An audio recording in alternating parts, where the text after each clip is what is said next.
मायूस मत होना जिंदगी से, मायूस मत होना जिंदगी से, किसी भी वक्त तेरा नाम बन सकता है। मायूस मत होना जिंदगी से, किसी भी वक्त तेरा नाम बन सकता है। अगर दिल में हो आग, अगर दिल में हो आग, हौसले हो बुलंद, तो अखबार बेचने वाला भी कलाम बन सकता है, अखबार बेचने वाला भी कलाम बन सकता है। आपका न्यू राज कोचिंग क्लासेस के इस ऑनलाइन और डिजिटल प्लेटफॉर्म पे आप सभी का मैं हृदय की गहराइयों से बहुत बहुत आभार और अभिनंदन करता हूँ। आपके अपने YouTube channel GK with Mukesh पे आपका हार्दिक अभिनंदन और स्वागत है। प्रिय विद्यार्थियों, थोड़ा सा मैं आपसे संवाद करूं। हमारी सभी ऑफलाइन कक्षाएं दिल्ली पुलिस के जो गारंटेड बैच हमने चलाया है, 100 सीटों पे हम काम कर रहे हैं। आपको फिजिकल पेपर दोनों की संपूर्ण तैयारी करवा रहे हैं। हमारे जो नीचे ऑफिस के जो कॉन्टेक्ट नंबर चल रहे हैं, आप उन पे संपर्क करके संपूर्ण जानकारी प्राप्त कर सकते हो। ऐसे ही हमने सीआरपीएफ के नए बैच प्रारंभ किए। ऐसे ही हमने एक बहुत सुंदर लेके आए हैं आपके लिए 12th पास आउट विद्यार्थियों के लिए आरएस फाउंडेशन का कोर्स, आप उसको ज्वाइन कर सकते हो। आज का जो हमारा टॉपिक है, सभी प्रतियोगी परीक्षाओं में निश्चित रूप से यहाँ से एक प्रश्न पूछा जाता है और एक आम भारतीय को इसके बारे में पता भी होना चाहिए। आज का जो अपना टॉपिक है वो है नागरिकता अर्थात सिटीजनशिप। नागरिकता, भारत का नागरिक कौन है, क्या इसके संविधान में प्रावधान है, कौन सा अनुच्छेद किस संदर्भ में कहता है। देखो, नागरिकता जो टॉपिक है,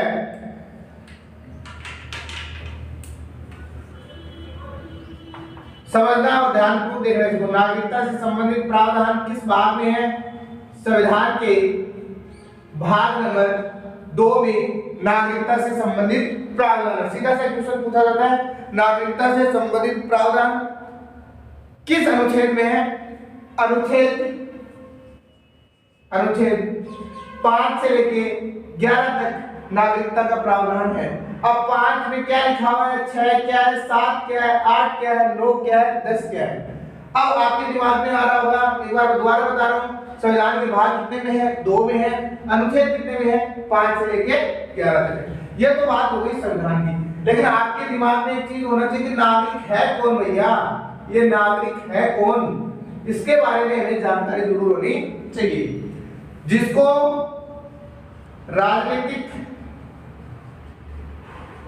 अधिकार प्राप्त होते हैं, नागरिक की अगर आपसे परिभाषा कोई डिफाइन पूछे, सामाजिक और आर्थिक रूप से, सामाजिक रूप से, राजनीतिक रूप से जिसको अधिकार प्राप्त है, क्या है? नागरिक है। ये तो है नहीं कि नागरिक भारत में ही है, ऐसा तो नहीं है ना कि नागरिक सिर्फ भारत में ही है और अन्य जगह नहीं है। नागरिक अमेरिका में भी है, नागरिक जैसे अन्य कंट्री है उनमें भी है, लेकिन भारत का जो नागरिक है उसमें संविधान में कौन से फंडामेंटल्स ऐसे उसके पास राइट्स हैं, क्या अधिकार है, ये सारी चीजें आपको मैं विस्तार से बताऊंगा। कानूनी दर्जे के आधार पे नागरिकों को कितने आधार पे डिफाइन, विश्व के सभी नागरिकों को कानूनी दर्जे के आधार पे 4 रूपों में उनको डिवाइड किया गया है, अर्थात उसके 4 रूप हैं। पहला तो मैंने लिखा हुआ है इसके ऊपर, कानूनी दर्जे के आधार पर नागरिकों को 4 रूपों में डिवाइड किया गया। देखो कौन कौन से हैं? एक तो होता है नागरिक, जैसे भारत के जो मूल निवासी हैं, भारत के जो मूल नागरिक हैं, पहला तो ये है। दूसरा है विदेशी, दूसरा है विदेशी। जैसे भारत में कोई घूमने आया, ठीक है, आप भी जैसे कहीं घूमने जाते हो, जैसे आपकी इच्छा हो गई कि हम तो लंदन घूमने जाए, तो आप वहां लंदन के क्या हो जाओगे? विदेशी प्रवासी, आप वहां घूमने गए हो। चौथे है राज्यवहीन और एक है शरणार्थी। शरणार्थी, जैसे मान लो मैं आपको उदाहरण, छोटे छोटे उदाहरण, विदेशी आपको ये इसमें कोई दिक्कत ही नहीं, इसमें भी कोई प्रॉब्लम नहीं है, विदेशी भी समझ गए, नागरिक भी समझ गए। अब शरणार्थी कौन होते हैं? जैसे कई बार आप देखते हो कि बांग्लादेश से भारत में कुछ शरणार्थी आ गए हैं, तो उन शरणार्थियों को भारत के अंदर क्या दी जाती है? उनको सिटीजनशिप दी जाती है, अर्थात उनको नागरिकता दी जाती है। अभी आपने देखा होगा एक विवाद हुआ था कुछ दिन पहले, जैसे सरिया वाला, आप उसको भी देख सकते हो, यूक्रेन वाला विवाद को देख लो। अब यूक्रेन के जो नागरिक हैं वो कहाँ कहीं ना कहीं तो जाएंगे, उनको लगेगा भाई अपने यहाँ इसमें देश में तो क्या दिक्कत है, तो ऐसे लोगों को हम राज्यवहीन लोग कहेंगे। क्या कहेंगे? राज्यवहीन नागरिक के नाम से जाने जाएंगे। इसलिए संविधान में नागरिक की जो व्याख्या है वो 4 भागों में डिवाइड की गई। पहला है नागरिक, दूसरा विदेशी, तीसरा राज्यवहीन और चौथा है शरणार्थी। आपसे कभी प्रतियोगी परीक्षा में ऐसा नहीं पूछा जाता, लेकिन आपको कॉन्सेप्ट समझ में आना चाहिए कि माजरा क्या है, नागरिक कितने प्रकार के हैं। अब अनुच्छेद 5 क्या कहता है? अनुच्छेद 5 है कि भारत में अनुच्छेद 5 इस बात का प्रावधान करता है कि भारत का नागरिक होगा कौन? भारत का नागरिक होगा कौन? देखो, जैसे आपको विदित होगा 26 जनवरी 1950 को भारत का संविधान क्या हो जाता है? पूर्ण रूप से लागू हो जाता है। अब इसके अंतर्गत क्या प्रावधान है? एक तो भारत का मूल निवासी होना चाहिए, मूल जो भारत से सदियों से रह रहा हो, जिसका जन्म भारत में हो, चाहे उसके माता पिता कहीं दूसरी जगह से हो, कोई दिक्कत नहीं है, जिसका जन्म कहां से हो?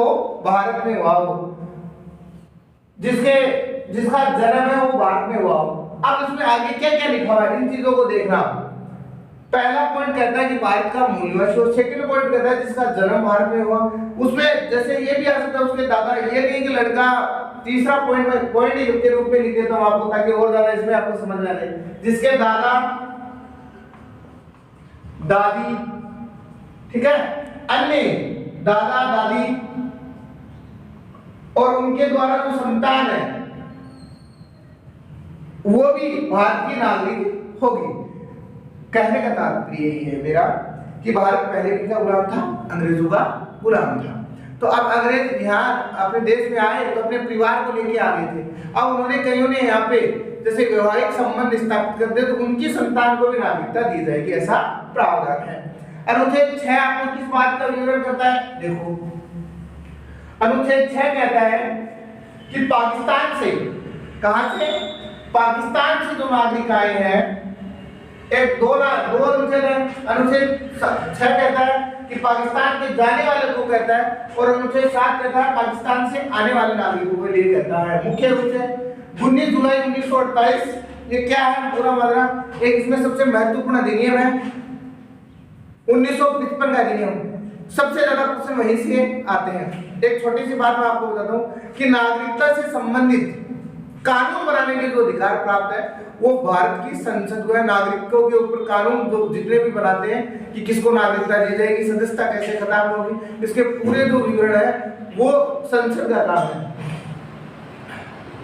आपने मेरे इस वीडियो को देखा, इसके लिए आपका हृदय की गहराई से बहुत बहुत धन्यवाद। कि आपको ये वीडियो पसंद आ रहा है तो आपको अनुच्छेद 6 में क्या है, अनुच्छेद 7 में क्या है, 8, 9, 10 और 1955 का पूरा अधिनियम बहुत ही शानदार तरीके से मैं आपको, लेकिन मुझे इस वीडियो पे मैं चाहता हूँ कि ज़्यादा से ज़्यादा अगर इसको आप लोग शेयर करोगे, तमाम सोशल मीडिया पे इसको शेयर करोगे, तभी मैं नेक्स्ट वीडियो आपके लिए लेके आऊँगा।